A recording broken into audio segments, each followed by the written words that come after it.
Well, the magic is actually simply a medium to make the medicine go down better. As they say, the sugar makes the medicine go down. The magic engages the kids and gets them involved, but we have very clear behavioral objectives through an entire program.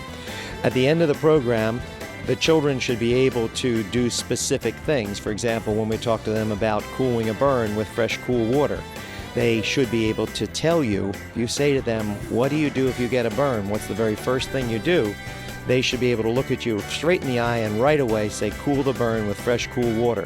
And then if you probe, they should be able to explain that that is to keep the burn from getting worse than it was initially. That is to prevent severity. We've gotten some wonderful letters from teachers and principals. We're invited back year after year. We've worked with many fire companies for 8, 9, 10 years, performing in all the schools in their area.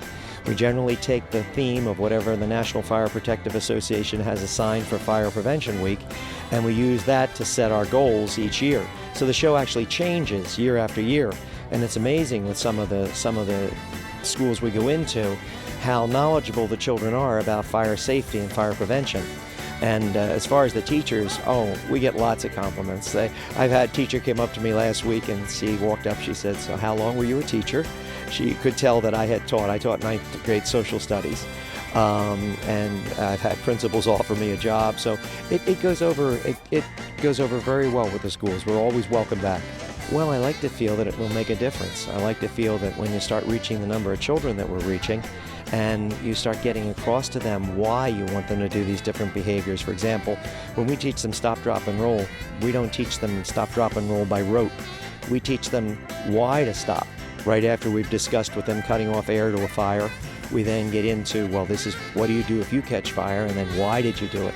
And hopefully, it'll make more sense to them so that if, God forbid, they actually do, their clothes catch on fire or something like that, because they understand why they have to stop, why they have to drop, and why they have to roll over and over again to put the fire out, we will have made a difference. They get very involved, they get wrapped up in it, and they enjoy the show, and they feel they're seeing a show, but at the same time they're learning because it's magic with a message. And the youngsters, as they participate, actually teach each other, because there's a lot of question and answering going back on. We use a Socratic approach.